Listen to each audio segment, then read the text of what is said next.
Hi guys, tonight we are going to be making zucchini stew, one of my favorites, over the fire. Easy peasy. We've got our fire going. Have our skillet sitting over here waiting for everything to go in. It's simple dump. We have over here a can of black beans, low sodium. You like full sodium? Go for it. Don't care. I don't drain them.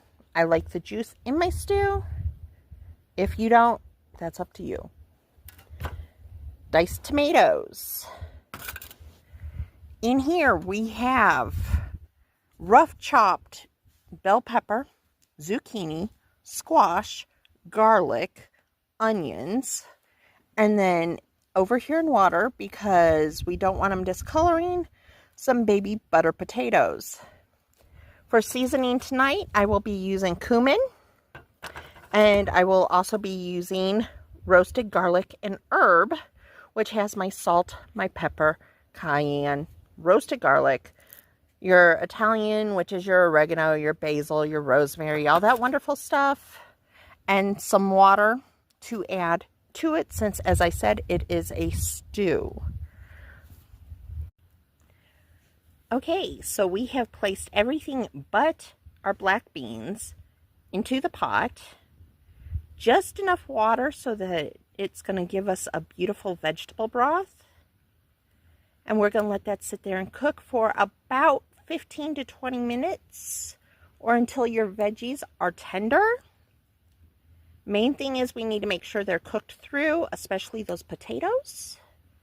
Then we will add in our black beans, let it cook for about another 5-10 minutes, and then it's done.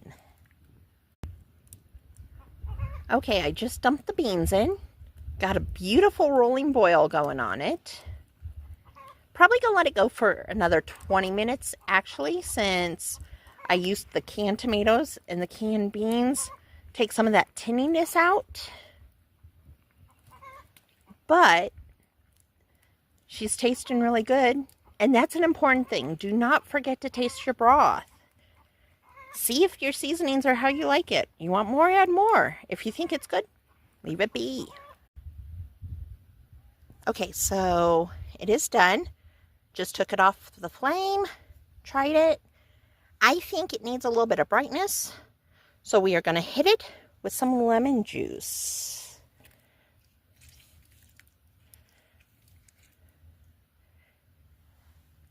And that is all there is to making zucchini stew over the fire. Enjoy.